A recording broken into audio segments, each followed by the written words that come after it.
I am not even finishing this one, no. Yes, I always say it's my last one. Oh, God, what a creaky chair.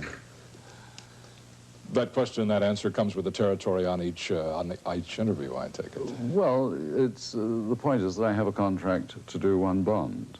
When we started off with Live and Let Die, they had one for 3. And I did those 3, and then after that, they're never quite sure whether I'm going to drop down dead, so they only bother to make one picture contract. When the negotiations were going on for the contract on this film, were you or Cubby aware that the other movie was shooting?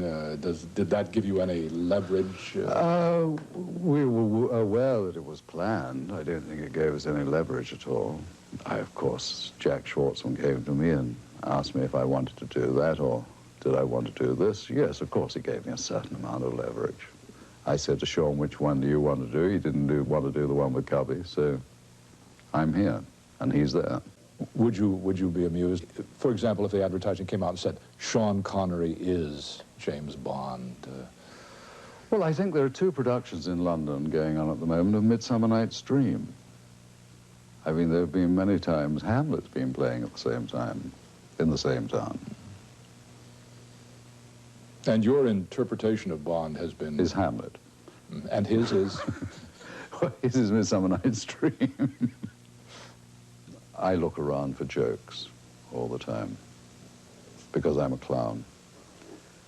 Sean, in an interview, has said that he approached it seriously and let humor come out of it, whereas I went in the comedy door, going in and came out.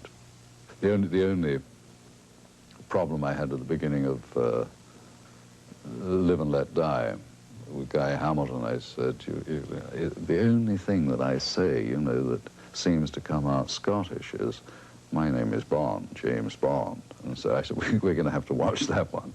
But we knocked out things like Martina shaken, not stirred in the beginning, so that I was not doing anything that they would say, oh, my God, you know, that you could compare the 2 of us. This picture has taken you to India, which I guess is perhaps the most exotic location. Exotic may not be quite the right word, but... Well, no, India certainly is exotic. Where we were was exotic. Its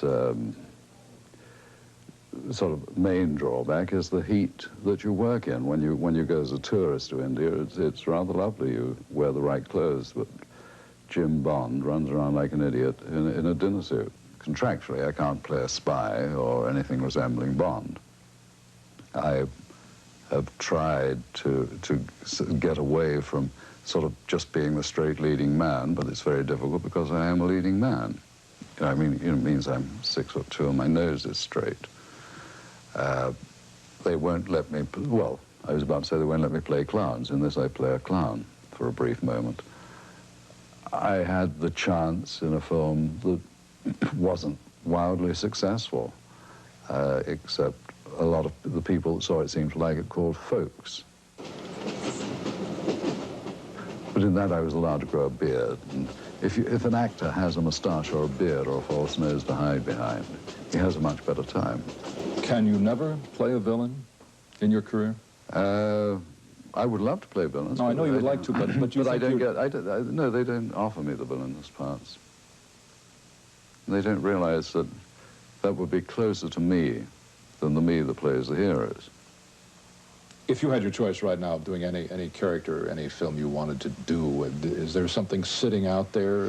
Oh, yes, there's been one sitting out there for quite a long time, which is Jimmy Clavelle's Taipan, which we almost got to the post with, and unfortunately, finance fell apart because it's a very expensive, large film. I think it's a great pity we haven't made it. The next time you make a film, it will be something, perhaps not a Bond movie. It will be another screenplay of some kind. Well, I would hope it would be another screenplay. If I were going to wait for another Bond, I'd have to wait 2 years, or forever.